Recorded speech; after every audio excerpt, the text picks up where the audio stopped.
Watch amazing stories and subscribe. Today, let's dive into a truly timeless fairy tale. It's a story about sacrifice, about magic, and about a family bond so strong it could change the world.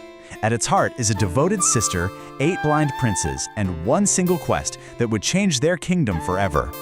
Our story kicks off in the beautiful, prosperous kingdom of Banafsha. It's ruled by a good king, Nadir, and his queen, Anaya.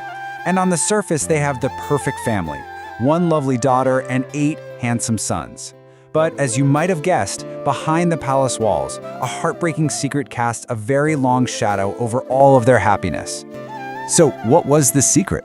I mean, from the outside, it looked like they had everything. But this one single sorrow was so profound that it touched every part of their lives, and it would end up defining the fate of the entire royal family.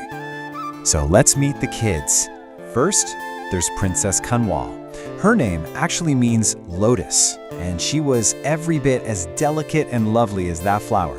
And then you have her 8 brothers, strong, admired, the real pride of the kingdom. But here it is, the tragedy that haunted them all. Every single one of those 8 princes was born completely blind. But, what's incredible is that their blindness didn't define them. Not at all. In fact, it's almost as if losing one sense made all their others super sharp. Each brother had his own unique, extraordinary talent. One was a sculptor who could literally feel the shape of a perfect statue in the stone. Another was an archer whose aim was flawless. And the youngest, Hadi, he was a musician who could play melodies so beautiful they would mesmerize anyone who heard them. So life in the palace continued, this strange mix of immense pride in what the princes could do, but also this deep sorrow for what they couldn't. But then one night, a terrifying event happened that pushed the king right to his breaking point. And in doing so, it set his only daughter on a path she could never ever have imagined. Okay, picture this. It's late one night. The king sees his youngest son, Hadi, who was known to sleepwalk, and he's heading straight for the edge of the palace roof. The king bolts out and grabs him just in the nick of time. And this close call just completely shatters him. He's overwhelmed by how vulnerable his sons are. He collapses, totally exhausted, and has this incredibly vivid dream. In it, he sees a magical sea queen, and her tears fall like pearls, and they bring a lifeless turtle miraculously back to life. When he wakes up, the king is sure of it. This dream wasn't just a dream, it was a sign. It was the first real glimmer of hope they'd had in years. So he immediately sends out a royal proclamation.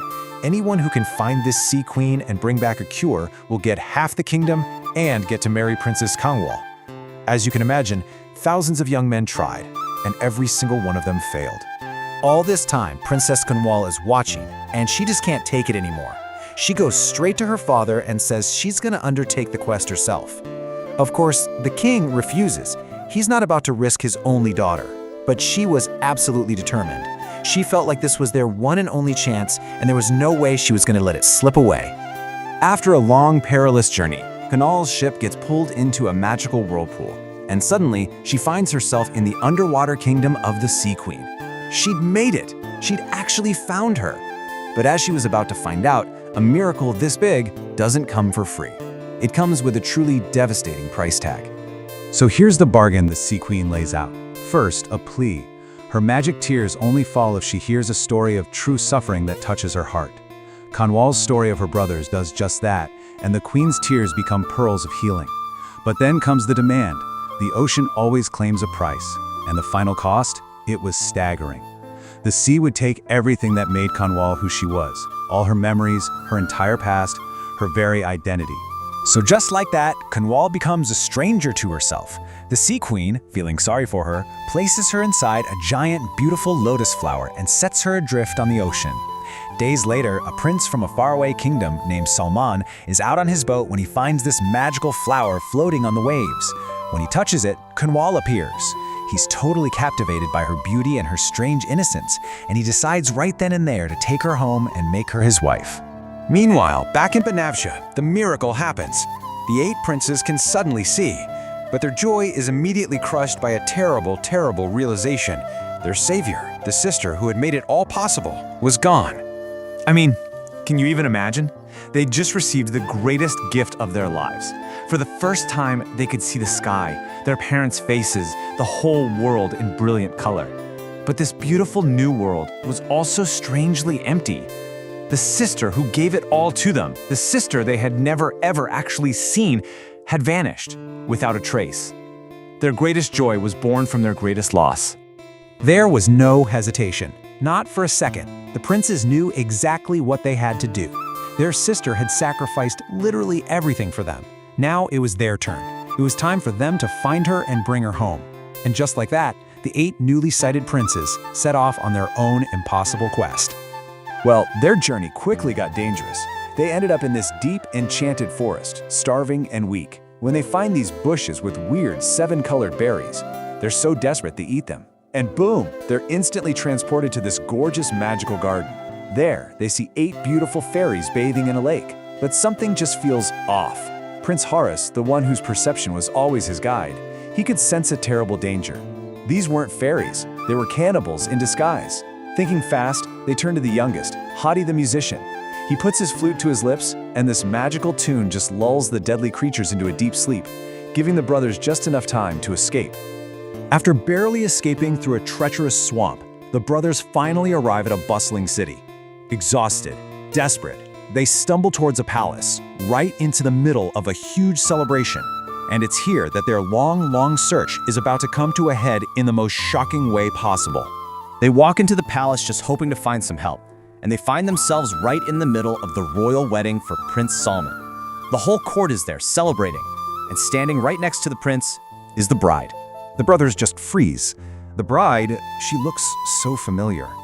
One brother, the sculptor, actually recognizes her face from a statue he'd once carved of his sister using just memory and touch. Could it really be her? They walk up to her, their hearts just pounding with hope.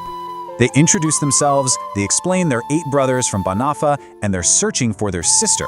But the bride, their sister Kinwal, she just looks back at them with this kind but completely blank expression. There's zero recognition in her eyes. She is a total stranger to them, and they are total strangers to her. They're completely defeated. They turn to leave. It's over. Their quest has failed. But just then, Prince Awais, the one known for his incredible memory, he just freezes. A memory pops into his head, a conversation, his sister asking their mother for a special piece of jewelry. And this one tiny detail becomes the last, desperate key to this whole puzzle. And just like that, everything now hinges on this one small object. It's more than magic, it's more than sight. It's just a simple token of love that holds the power to reunite this family and finally restore everything that was lost. They rush back to her and ask Prince Salman if they can just see the locket around her neck. He agrees. They open it, and there it is, a tiny portrait of their parents, King Nadir and Queen Anaya. It is her. They're so overwhelmed, they all cry out her name and rush to hug her. And in that one moment, a new kind of magic happens, one that's way more powerful than the Sea Queen's. The sheer force of their love, their tears, that feeling of family, it shatters the sea's curse, and like a fog lifting, all of her memories come flooding back. Kinwal remembers everything, her brothers, her sacrifice, her deep love for them. They explain the whole incredible story to Prince Salman, who is completely stunned, but he understands.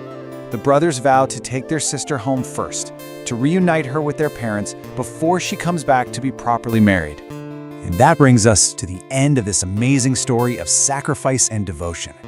It really leaves us with a powerful question to think about, doesn't it? When you're faced with losing the people you love, is there any price that's actually too high to pay?